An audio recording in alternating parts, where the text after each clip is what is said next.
आमे जे अच्छे अविभक्त पुरी जिला अधुना नयगढ़ जिलार रणपुर वनांचल आज गंगेश्वर पीठरे यही पीठ अतीत गजपति राजा गंगवंश गजपति राजा यही पीठ निर्माण करथिले।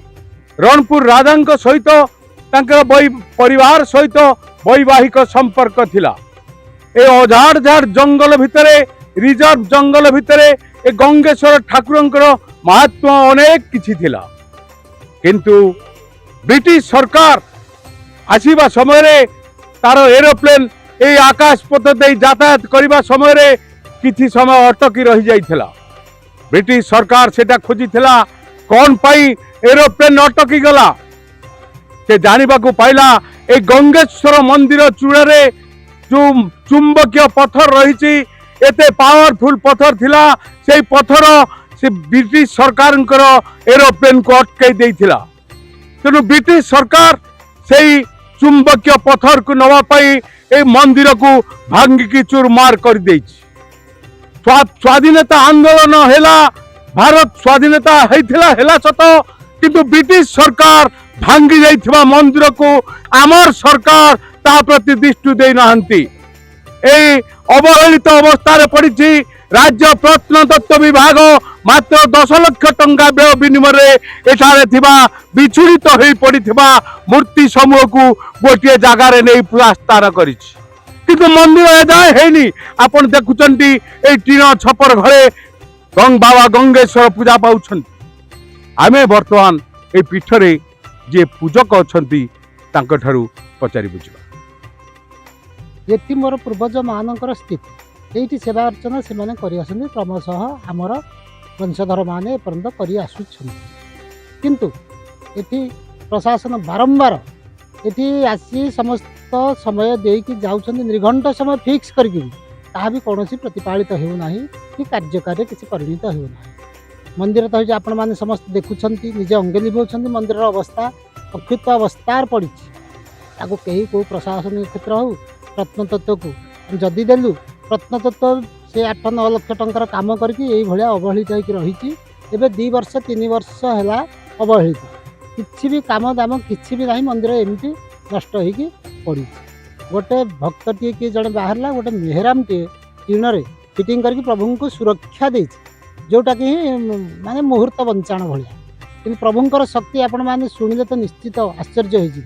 17 मसीह भुवनेश्वर हरपुर 2 जन भक्त आसी प्रभु पाखरे शंखिकी गला काटिकी पड़ी रही। एरिया लोक ये भय करगले आसवाई कहीं ना जो भाया रक्ताक्त अवस्था से पुलिस वाला फरेस्ट लैंड जेहेतु फरेस्ट वाला आसिकी विभिन्न प्रकार कथा एवं से माने इनक्वारी रिपोर्ट सब मत निजे धरिकी आसिले।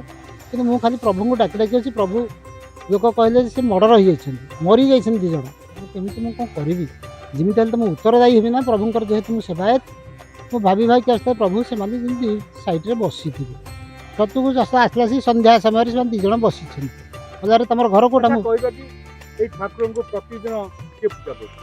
पूजा जी आसे सी करे जेहेतु मंदिर खोला थिला जी आसे सी करे गंगेश्वर लिंग प्रतिदिन से लिंग रे पानी दबा कथा लिंग रे पानी दिया होची।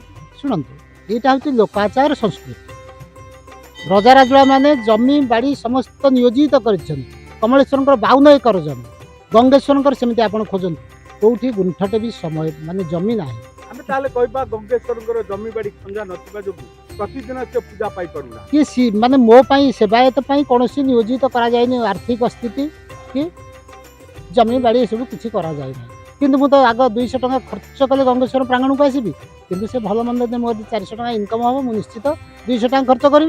आज्ञा वर्तमान सुधा मंदिर हो पारुना तो आमर सब गरीब आदिवासी लोक समस्त आज्ञा अर्थ अभाव तेणु आम मंदिर करना तेणु ये आम लगिलु दवापाई क्या कहले प्रत्नतत्व सी आसिक 10 लाख टका खर्च कले आज की 4 वर्ष है फेर बंद आज्ञा।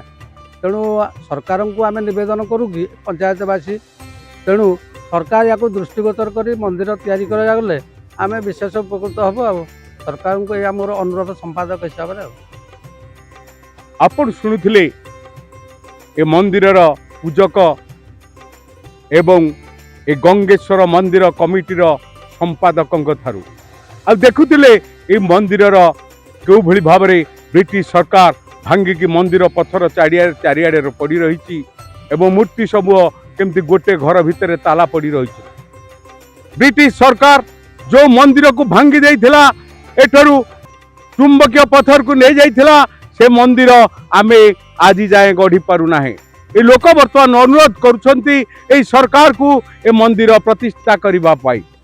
रणपुर गंगेश्वर पीठरू आचार्य विश्वरंजन सरकार न्यूज।